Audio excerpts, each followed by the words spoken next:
Jane Velez Mitchell for Jane Unchained Live. We have an extraordinary guest with us, Malcolm Klimowicz, who is on trial in Canada right now. I want to go straight to Malcolm and hear his story. What are you accused of? What kind of time could you face? And what is your defense? So currently I'm accused of breaking and enter into a mink farm. Actually, several. I defeated 2 charges from 2 other mink farms that got downgraded to trespassing. This all resulted in from me doing a citizen's inspection or a public probe of mink farms in Ontario. I've gone to 5 different mink farms, done investigations. I recorded, horrific animal cruelty at these farms. Dead animals, injured animals, animals driven mad from captivity. And facing up to a 10-year prison sentence right now for just filming these animals. Keep in mind, though, I didn't damage any of the property. I didn't vandalize anything. I didn't even so much as open a door. The doors to these mink sheds were already open. I didn't interfere, release, or rescue any animals. I simply videotaped, and they're trying to convict me for a break and enter charge. I'm in the middle of a criminal trial right now because of it, and a lot of people think this is outrageous and that, the farmers should have been the ones charged in the first place. Now, let me bring in our guest, Dan Moskaluk. You are in Canada. Lindsey Baker, you are our contributor and host. Dan, you've been watching the trial. My understanding is you were telling me it was so, there was so much public interest, they couldn't even do it on Zoom. They had to turn it into a YouTube. Tell us about the interest in Canada regarding this trial. Yeah, certainly what had happened was there was an announcement by the court's jurisdiction in Kingston where they there was pressure put on them to have the trial live stream, given that it's a public open trial, and that they attempted to use a Zoom platform. There was a campaign, grassroots campaign by Canadian animal rights activists demanding access to it. And then this grassroots campaign was further bolstered by PETA making a call to action for everyone to contact the court of jurisdiction and ask for access.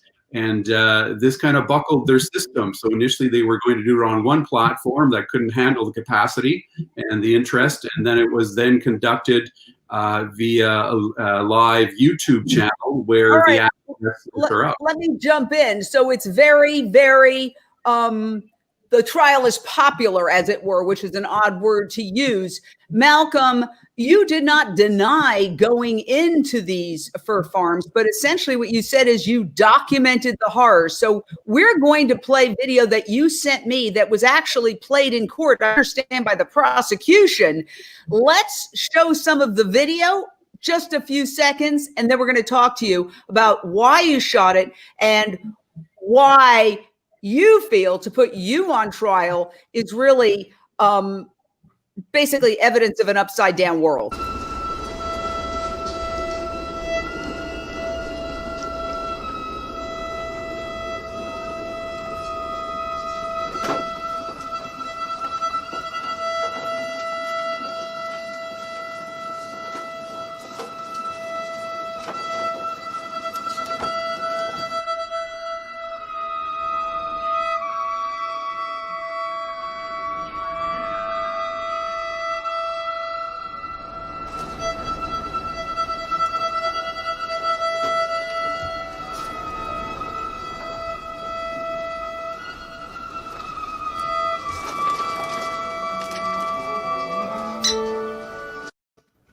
Wow, powerful stuff. So, it's heartbreaking to look at that. By the way, we invite the farmer who also testified. I think he was the first prosecution witness on any time. Why did you go in? And do you think your actions, including the trial, are having a positive impact in terms of exposing the conditions of mink on fur farms? So one of the reasons why I started this investigation was the fact that fur farming in Canada and Ontario is not regulated at all. We had a campaign to start a ban on fur farming in the province of Ontario. But we were reaching out to members of parliament, and they said they didn't believe any of the footage that was out there, and they needed to see it for themselves. And I had seen a documentary called Inside Fur out of Norway, and activists were basically going on to mink farms, trespassing, and they created a documentary with such horrifying footage that it shocked the whole nation. It created a political debate in that country and a public debate when the documentary was released. And it led to that country banning fur farming. So that's going to be illegal there now. They're going to close 280 farms. So I decided to basically replicate what they did. I went out to the 5 different mink farms to show, this isn't just a case of one bad apple farmer, abusing his animals. This is a problem within the industry. The ministry doesn't inspect farms. There's no government oversight. The fur industry is basically left to police themselves, and they're not doing a great job because, when you see the videos I've shot of, animals bleeding out of their heads, the public wakes up pretty quickly and realizes, something's wrong here and something needs to be done. So I took the footage, I created a official complaint with Animal Justice, and I handed it over to the authorities. And I gave the footage to the media so that the public and politicians can make, informed decisions about the future of fur farming in this country. I'd like to add also that, similar activist or citizen-led investigations this year in Poland and France have led to those countries debating and implementing actions towards ending fur farming in those countries.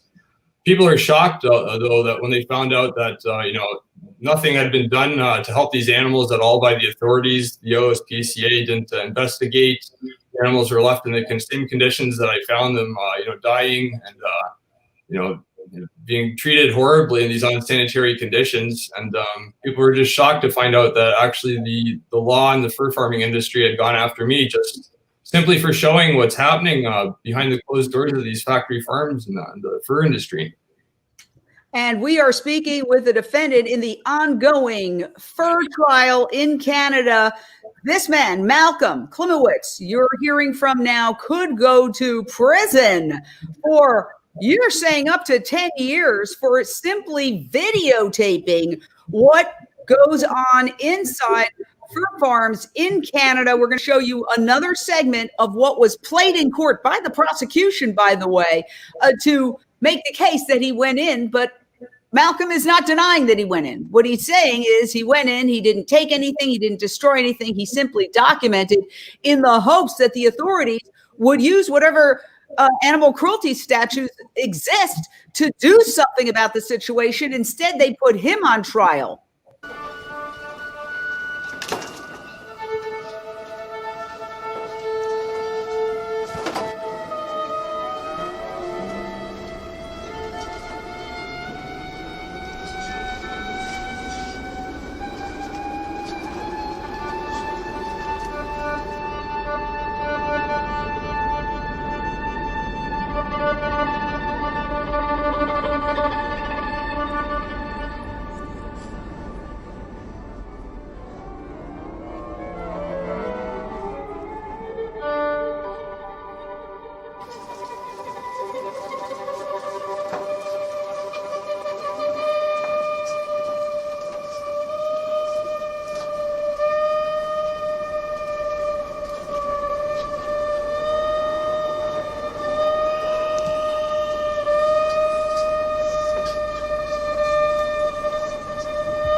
Now, Lindsey Baker, what is your gut reaction to the footage that Malcolm documented that he was put on trial for taking? I mean, first of all, I want to say, Malcolm, thank you so much for the sacrifice that you've made and the bravery and the courage that you have. My heart, my gut reaction is my heart is breaking. If you get convicted, I can't believe I have lost faith in humanity.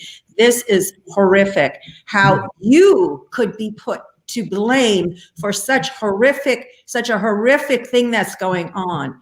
And if this is allowed to happen, it's appalling, and we have to do whatever we can. And I want to know what we as the public can do, what we can do to make this, not to make sure the word gets out, enough people see this, because we know that this it's a crime of humanity. Just watching, it's appalling. It's like the animals are living in literally in the bowels of hell.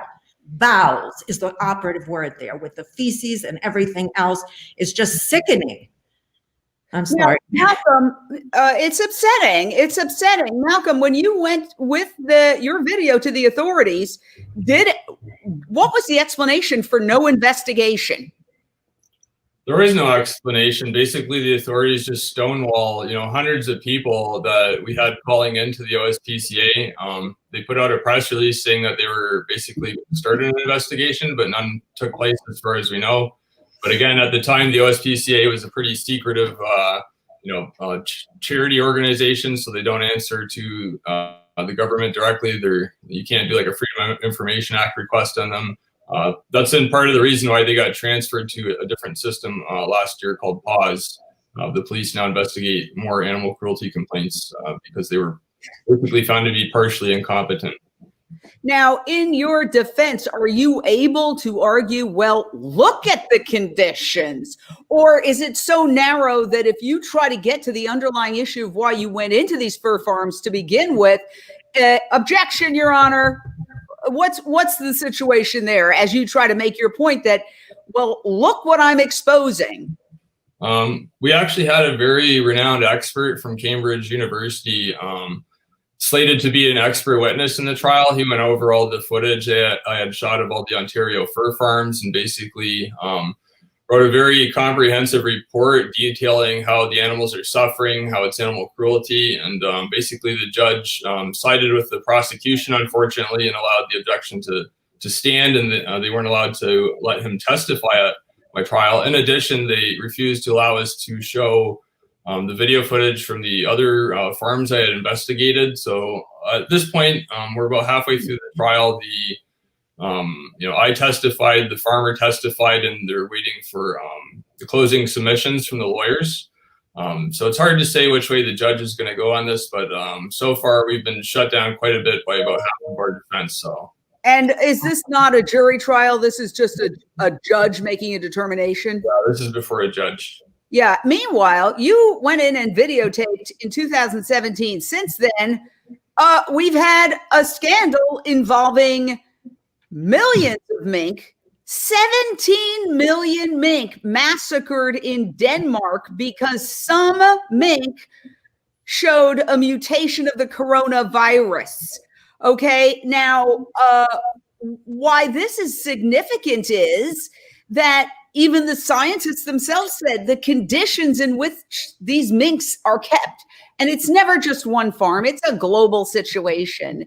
They're so horrific that these animals are under stress, they're sick, and therefore they're prone to disease. Can you bring that up, Malcolm? Because this is not just a question of animal cruelty. It's a question of now there's documented evidence that humans can be at risk. And of course, humans, instead of just saying, let's just end mink, which nobody needs to wear, they're talking about increased bio security at mink farms. But I would think that there may be a way to get that argument in because Denmark killed upwards of 17 million minks just the other day. Well, I'll put it this way. The judge at the beginning of the trial asked me to take down an animal rights poster on the wall behind me, reminding me that it was a criminal trial and not a political trial. But definitely it is important that the COVID infections on the mink farms are destroying the fur industry. We had the president of Saga Furs come out saying basically the largest auction house in the world is going to be shutting down next year because of the call. France has found, COVID infections on mink farms. I know for certain they culled at least 1,000 minks to stop the spread. And we're seeing, COVID infections on mink farms all over the United States at this point. And just, I think this morning or yesterday, there was an outbreak of coronavirus at a mink farm in British Columbia in the Fraser Valley. So this is a huge problem for Canadians. We're set to roll out the vaccine for coronavirus in January. But if the minks mutate the virus to a vaccine-resistant strain, this is very detrimental for people. And, the minks are the ones suffering too in the end. They're going to be either culled or, suffer from this virus just as humans do. Yeah, and I certainly can't independently confirm all the details, but we know for a fact that that COVID has been spotted in minks, and particularly in Denmark, it was the mutation of the COVID that made them start massacring. And then in this macabre, just horrific after effect, the mink, who were not only massacred in a horrific way, some thrown into wood chippers, but then buried in shallow graves, they began rising from the dead as gases filled their bodies and really creating a nightmarish scenario. There is no reason that anybody needs to wear mink. People who climb the highest mountains in the world do not wear mink. Okay. Dan, what is the reaction? You're a retired police officer in Canada. What has the reaction in Canada been to Malcolm's trial? Well, yes. So as a police officer observing this trial, it's a different perspective now as an animal rights activist and animal advocate, in that the crux of the matter here is that Malcolm is his statement to the courts is that he did what any reasonable person would do. And to expose these horrific conditions and what the animals are exposed to, and again with the linkages now as well with COVID. But as a police officer observing this, it's a matter too is that was this farmer lawfully using and enjoying his property? And Malcolm brings forward the points that he was, in a sense, he was not. He was breaking outright animal cruelty laws and some of the conditions and the policies that he's supposed to abide by. Therefore, he is allegedly not, lawfully using his property. So if he's not lawfully using his property, Malcolm can bring a defense as to that he had no criminal intent to. He went in there, and one of the elements of the offense of breaking and enter is to commit an indictable offense with the intention of committing an indictable offense. Malcolm did not have any intention of committing any offenses, and the second element of that offense of mischief by intervening or making it so that a person cannot lawfully use their property. That. Right. Let me jump in and boil it down. Again, we invite the farmer or anybody from the fur industry on any time. We'd love to dialogue with them. Malcolm, what is your defense? In other words, what he's saying basically in people terms is you were going in with the best intentions to document what you felt was at the very least animal cruelty and presumably violations of laws against animal cruelty, although tragically, most of those laws exempt any kind of factory farmed animals. This is the truth with cows, pigs, chickens, turkeys, goats, and lambs. If you did to a cow, which they routinely do, or a pig, for example, castration without anesthesia in the case of pigs, if you did that to a dog, you'd be put in jail. Okay, but because the animal's a pig, you can get away with it. Just give us a sense of what your legal strategy is, Malcolm, in terms of your defense. Well, I can't go into too many details because the trial's still open in the middle of the trial. But basically, the prosecution is trying to show that I had an intent to do mischief, but I wasn't charged for mischief because I didn't interfere with the property at all. The farmer didn't know that any of the farmers didn't know I was on their farms until about 6 months later when the video footage was released. So, it should have been a case of trespassing. The other two charges, one was downgraded to a trespass, one was dropped. I feel like the court is overreaching, charging me with a break and enter, and I think we're going to see that at the end of the trial. One thing I'd like to note, back to the COVID thing, the conditions on these mink farms were so horrific that, I don't know how the animals could even breathe in there. Some of these sludge pits that run underneath the animals' cages hadn't been cleaned in months. There's like a foot deep of urine and like feces. These animals have to breathe in these toxic ammonia fumes, and these are the same really unsanitary, unclean conditions that spread viruses like COVID-19, and it's something for Canadians to be really worried about. Do you? And by the way, again, this footage that you documented was in 2017, before the world knew about COVID-19. And then as your trial progressed, in a tragic irony, even as you were going to court in Denmark, you're in Canada, all the way in Denmark, a mutation of the COVID-19 virus was found in mink in Denmark. And then they decided, because that would make a vaccine less effective, to massacre 17 million mink. And we had an amazing activist by the name of Casper Hilton, who actually went out to the farms and documented. The video that he provided to us is heart-wrenching. Look at this. This is what we've become as a species. And this is how we behave. Okay? And who is the evolved species and who is the primitive species? We must ask ourselves this.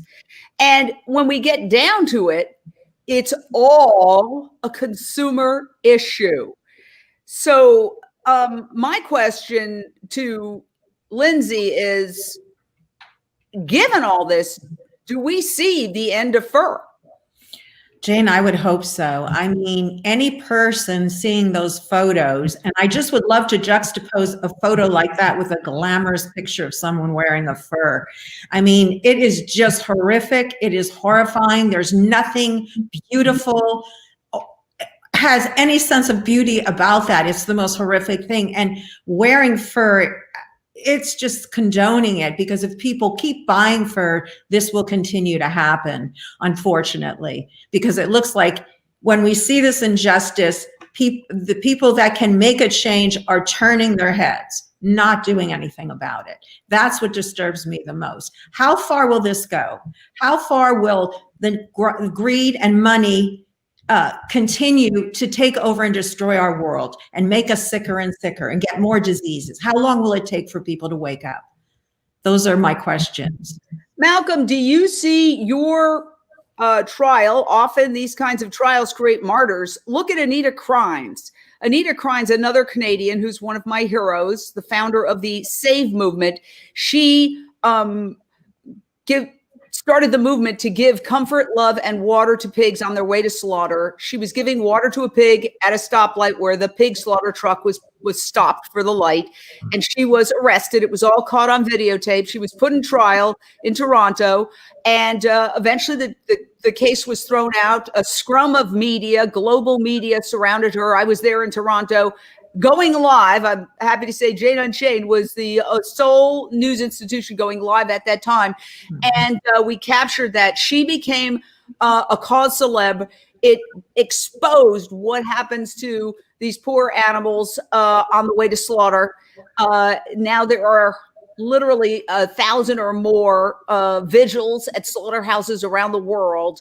Do you see something similar to that happening in your case, Malcolm, as you face trial right now in Canada for documenting, just going into farms and taking video of what is really going on there?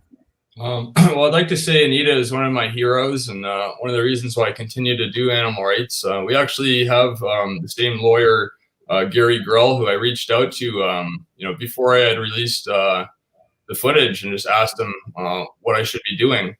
And I think I'd like to say,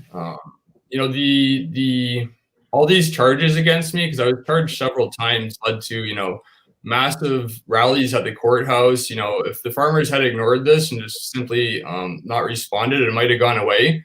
But because of all the media controversy surrounding all my court appearances over the last 3 years in this trial, the fur industry has really shot themselves in both feet, because there's newspaper articles coming out all the time, more and more, about what's going on at these fur farms because of my, continued persecution by the fur industry, that I don't think would have happened, had they ignored my investigation.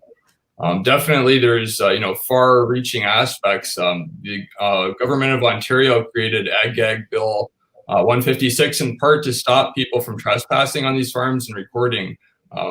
what's happening to these animals. So, the government is trying to respond, but I think people will respond in kind by getting more innovative and creative and, circumventing these laws that are trying to stop people from showing the world how these animals are tortured. Are you worried? Are you scared of possibly going to prison? Tell us about what's going on inside you and your heart right now as the trial, essentially, most of the arguments are done. And now apparently what I'm hearing is just closing arguments are coming up and then the verdict.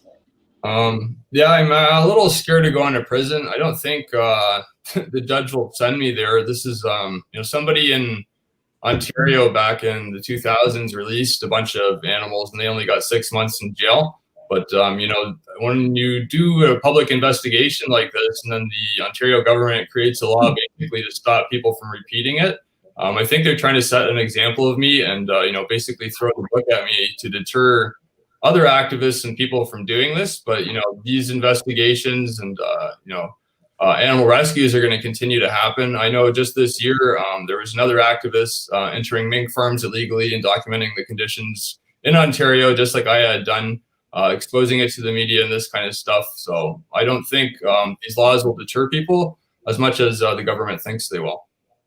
Do you see a world without fur? I mean, we have, and I say we because we have a position. Nobody needs to wear fur. It doesn't belong to you. It belongs to the animals.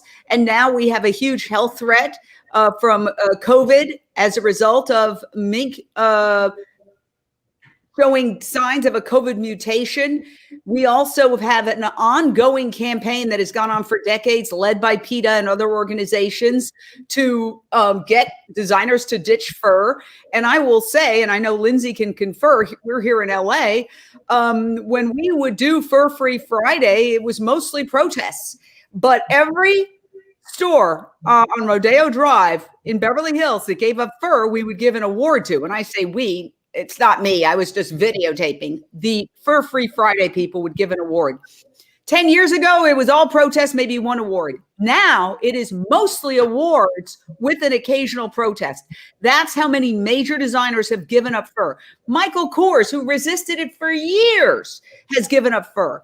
The top designers now are being pressured rightly to give up using crocodile and other animals. And that's another horror story that's a cousin of this, but it's another horror story. But suffice it to say that the big designers are giving up fur. We know, for example, some of the holdouts, Canada Goose, are under tremendous pressure. The subject of, relentless demonstrations.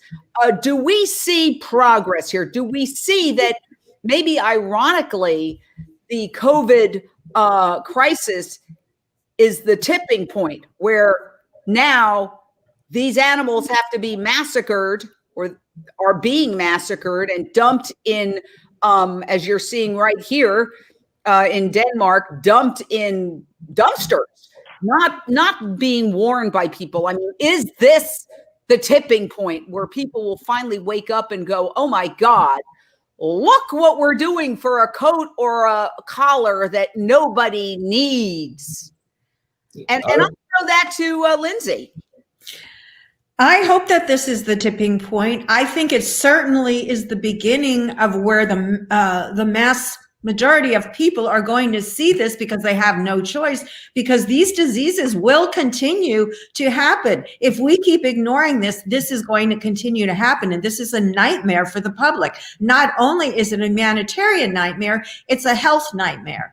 And so any sane person who cares about their children, there's a child right there, is going to step forward and say, no, I don't want this. Tell the designers, I stopped buying. I loved my designer bags and I loved, the fact that my husband could buy me these beautiful presents. But when I realized what goes into it, I ditched the whole thing and I don't miss it at all. And any reasonable person can do that. It's not asking you to make a great sacrifice here. We're asking you to give up something ugly for something beautiful. It's becoming more and more controversial. There was a big star who wore fur during a Super Bowl halftime, and it became a giant scandal. I actually spoke about it on TMZ. I was called and did an interview. There were protests. marching outside the network that held the broadcast. And so I think it's obviously controversial.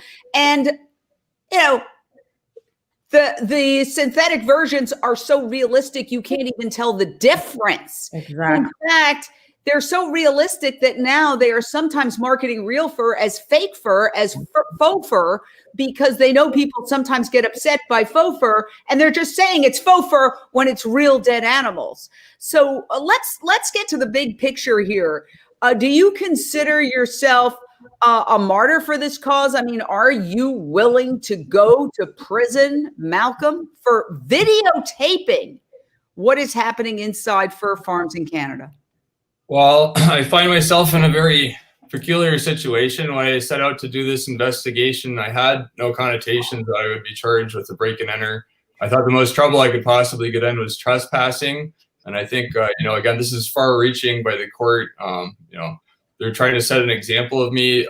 So at this point, you know, I could have taken a deal. I've turned down deals from the prosecution several times already, but I would have had to plead guilty. But it's, you know, a matter of having, you know, enough conviction to stand up to these animal abusers and say, you know, I'm not going to say I'm guilty for something that I think is right. I don't think one of these animals should be in any of these farms. They should be out in the wild, free, living their lives and not suffering for these ridiculous clothing decorations that people want to wear. Tell us some of the things we've shown. We'll show one more quick example of what you found. This is the videotape that was played in court just the other day as Malcolm's fur trial really makes headlines across Canada and the world.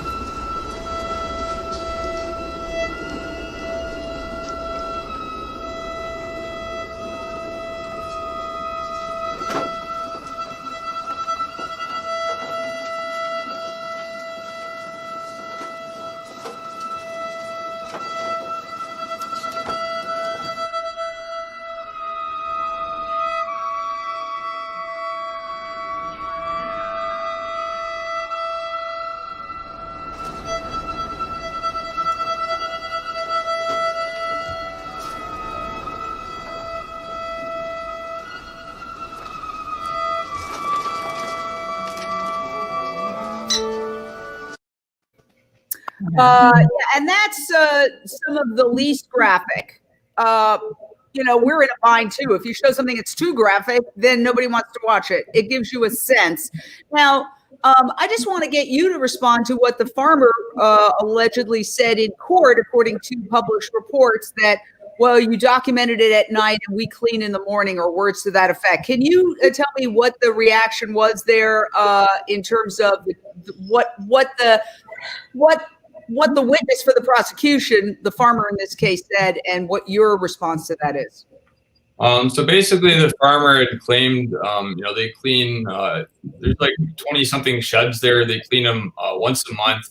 And you know how much feces accumulates in a month? These animals can't even breathe in there. I couldn't actually stand in these sheds for a very long amount of time without having to duck out to get a breath of fresh air. So, you know, I guess this is considered, you know, normal and like an industry standard, you know, because I guess you know, nobody's watching these farmers, so he can do whatever he wants. He can clean, you know, how often he wants. And again, you know, the footage that the people just saw is the least shocking of the footage I filmed. One of the farms I actually went to hadn't been cleaned in so long that the piles of feces actually reached back up to the top of the mink cages at about 2 feet.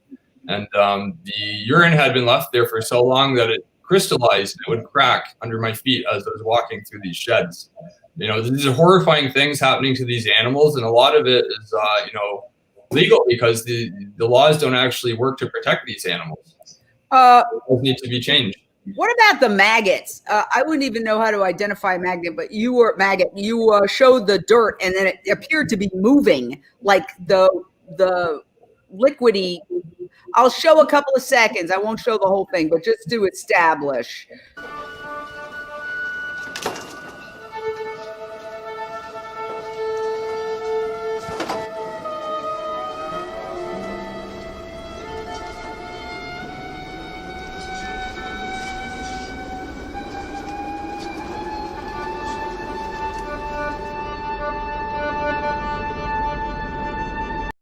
Are those maggots?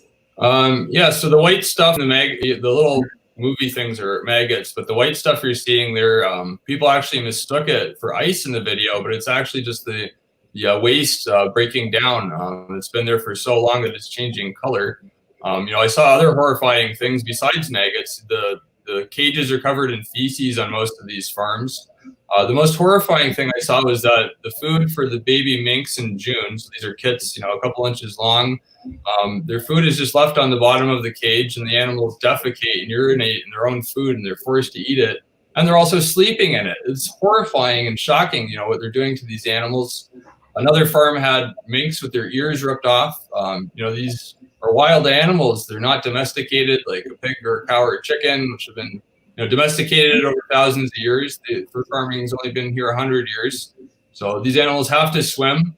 Mink have webbed feet, so they actually have to spend 60% of their time in the water, and they have to travel over 10 kilometers a day. But on a fur farm, they can only turn around in a cage over and over again. And this drives them insane because they're wild animals. They exhibit the stereotypical behaviors. We see them pacing back and forth in the cage. They rub their heads on the cage so often that their heads start bleeding, and this is just because they're wild. They can't be in farms like this. It's unnatural, and this is why countries around the world are banning them. This is why California has placed a retail ban on the sale of fur, why New York's doing that. This is why fashion designers are moving away from the fur trade, and why the auction houses are shutting down. Just extraordinary. Will you come back after your verdict, whatever it is, unless you're remanded to prison, which I hope is not the case? I'll video in for myself. Yeah, that's it. Amazing work. We at JaneUnChained are a news organization, so we invite any of the farmers. How many farms did you videotape? There were 5 that I went to. Mink farm. We invite any of them or anybody from the fur industry at all. We would love to dialogue. But our position as an organization is that fur belongs to those animals. And those animals are prisoners and kept in captivity. All you have to do is take one look at it and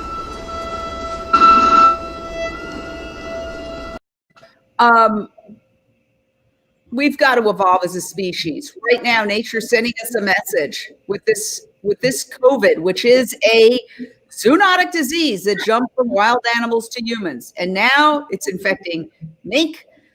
There is a message there. We need to hear it as a society. We need to evolve. We have to stop hiding behind personal choice and jobs, because when this thing happened in Denmark, where they decided to massacre 17 million mink, we've shown you the horrific footage, there was an immediate backlash. Well, you're going to destroy an industry, and look at the jobs. Look at this. But what about the jobs that have been destroyed by the pandemic? It's destroyed economies around the world, and it's a zoonotic illness that jumped from animals to humans. So the jobs argument is out the window. And the personal choice argument, that's out the window too, because this is something that threatens all of us. Mutation amongst mink of COVID is something that threatens all humans. If a mutation of COVID were to get out, that could render the vaccines that they're currently trying to give people ineffective. So personal choice is out, economy is out, jobs is out. This industry is part of the past. It is part of the past. We need to evolve. Thank you so much, Malcolm, from the bottom of my heart. And I know I speak for our contributors, Dan and Lindsey, for joining us. I have one final question. I see some beautiful artwork behind you. What do you do for a living normally? Are you an artist? In my spare time, I'm a sleep technologist, but I love to paint. I do a lot of portraiture and photography sometimes. So those are your works behind you? Yeah. Wow, beautiful. Really, really well done. Thank you again, Malcolm Klimowicz. And I know you pronounce it Klimowicz. Right? Close enough.